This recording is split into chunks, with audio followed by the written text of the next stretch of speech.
Well, the Ford government announcing reforms to social assistance today, including a change to Ontario's definition of disability. Tonight, why some critics say that this could hurt those who need support the most.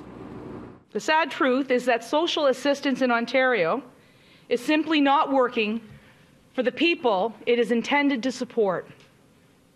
It traps people into a cycle of dependency. Social Services Minister MacLeod calling these reforms compassionate and more effective. Here's a breakdown of the government's so-called redesign. People in the Ontario Disability Support Program will be able to earn $6,000 a year without having any payments reduced. That's up from the current level of $2,400. It also says there will be a 25% exemption on earnings beyond $6,000.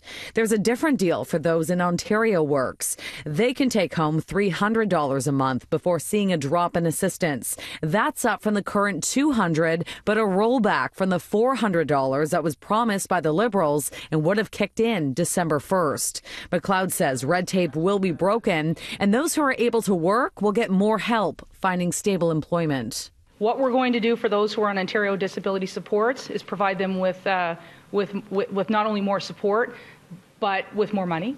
And those who are on Ontario Works with more opportunity to lift themselves out of poverty. Talking about getting people that are able to work into the workforce, you have to look at the fact that the minimum wage, the fact that they're not increasing the minimum wage to $15 an hour, that's actually taking money out of the pockets of minimum wage earners. When they talk about their tax break, most of the low-income people will not qualify for that tax break. It appears the most controversial part of this plan is a change to Ontario's definition of disability. It will be aligned with the federal government, but Ottawa doesn't have a single meaning, and the opposition fears this will make it harder for people who really need it to qualify for the benefit. Already so many people who are clearly disabled don't qualify for that. And right now I have people come into my office every day who are on Ontario Works, clearly disabled and not able to access ODSP. So I think they're looking at trying to create more restrictions for people to be on ODSP because it's a more generous monthly benefit.